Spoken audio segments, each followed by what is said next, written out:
Hey, what's going on, everybody? This is Tuco. You are watching MUSIKID TV. I'm super stoked about today's episode because if you guys have been watching the channel, in March of 2017, Dave and I got a chance to go out to Canada to be a part of the Totem Summit. And one thing I really took away from Totem Summit was the fact that there were a lot of former musicians who turned into entrepreneurs. And one of the main things that everybody said as to why they end up switching careers was that there wasn't enough money in music for them. Now that is a matter of preference. For some, I just need to make a living from what I do, and as long as I get to love what I do and I make money from it, I'm fine. Some people are looking for the next $100 million business.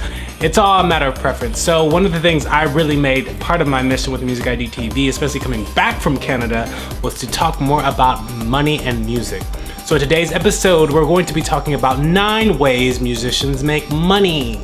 Okay, one of the first ways musicians make money is through merchandise. I think we've all heard of merchandising. Well, some consumers may not know that a lot of musicians focus on merchandising, but record labels have traditionally always focused on merchandising.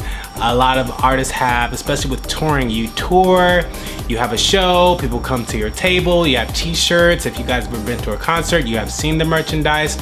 Those merchandise tables generally do well. I didn't frequent those tables often, but those tables do well for artists who kind of have a following and have good merchandising. So think about people like Kiss. Kiss has grown to nearly $1 billion business through licensing their brand. Licensing is a little different from merchandising. So there's merchandising companies or companies that manufacture products.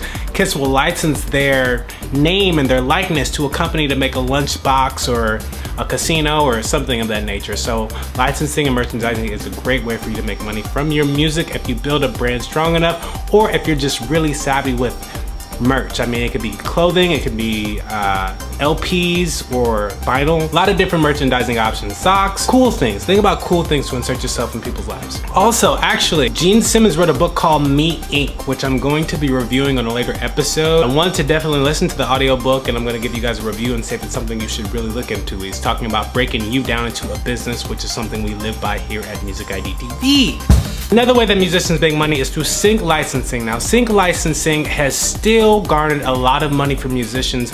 Although the music industry has tightened their budgets, the film and TV industry is still spending money and they still need music. So one thing that musicians can really focus on, there are a lot of ways you can really harness in on this. There's certain specifics that sync licensing agents look for when they're looking to place music.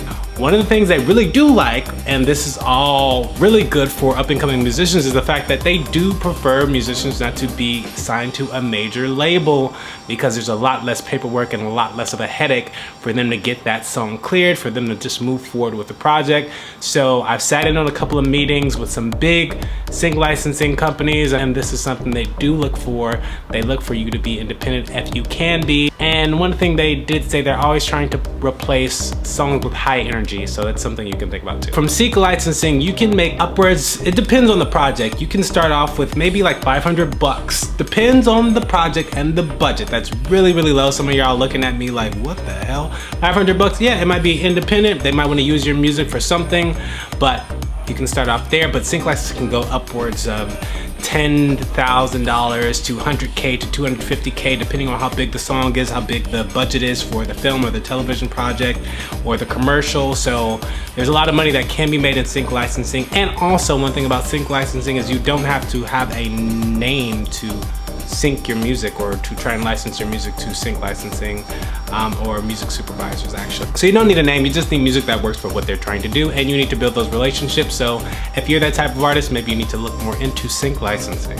Appearances are prevalent within the, I would say, the urban community. A lot of rappers have gone and made appearances at clubs when they're touring in different cities. They'll stop and get a club appearance, and sometimes they'll walk away with a 20K or 80K, or depending on your name. Lily Allen has been quoted as saying, celebrities make anywhere from $4,000 to upwards of $100,000 just to make an appearance at some of the events that she's been invited to, and that's on another spectrum of the music industry, not the same genre. So it's just kind of, and she also mentioned how artists have to look for new ways to make money because the music industry isn't making as much money from record sales anymore, which we all are aware of. So appearances is another way. If you build up your brand strong enough to be in demand for people wanting to see you, you can make some money from appearances.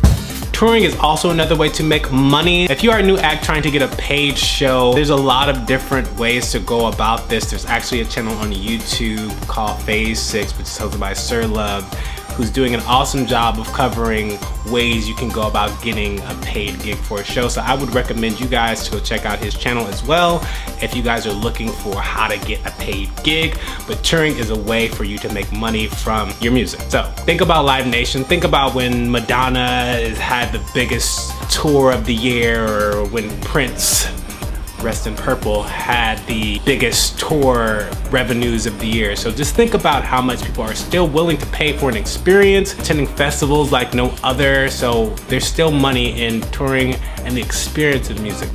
Streams are actually on the rise. The music industry is no longer on the decline when it comes to revenue. In 2016, streams was the #1 revenue generating form of music. Still getting paid pennies on the dollar, but the fact that it is rising rather than declining, there's going to be more money in the music industry. We don't know how it'll be distributed, but we do know that the money is starting to be reshuffled back into the industry. Songwriting and producing. If you are an artist who can also songwrite and you can produce for other artists who just so happen to get a lot of streams or a lot of attention, that's where the real money is. You want to be a part of an artist project who you think is going to have a lot of legs on it. And when I say legs, I mean that, you know, the company, or whether it's a major record label or indie labels, are really gonna push it. They're going to garner what it needs to get a lot of attention, a lot of streams. That's part of their goals, as part of your goals, to have some finances coming in. Really think about songwriting and producing if you're capable of that. Not only can you provide that service for major artists, but you can also look into some of the websites that allow you to sell that service online.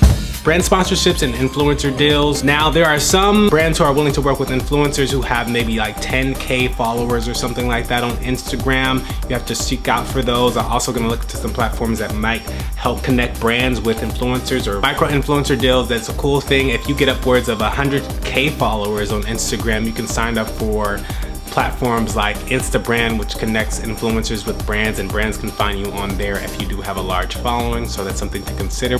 Features. If you are a rapper, this is very prevalent in the rap genre. Doing a feature on an up and coming act when you've already built up your catalog of just interest and your buzz and all these people really wanting you and you are in demand, then you can charge up and coming artists for features. Some rappers might charge 10K or 20K. And if you're, you know, really have a name, maybe a couple albums out and everybody wants you, you might be in more demand. You might be able to charge 100K for a feature. Depends on where the money is, depends on who's demanding. Everything in the music industry is really contingent as the market is continuing to change. So just keep that in mind with all these revenue streams that I'm kind of going down the line for you.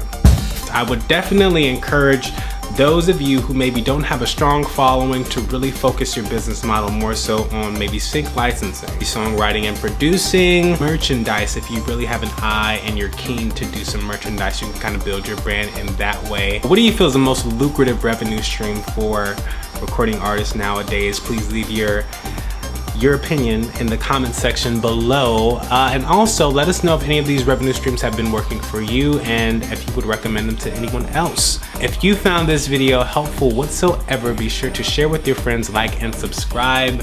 Thank you guys. I am Tuco. You are watching MUSIKID TV. Sayonara.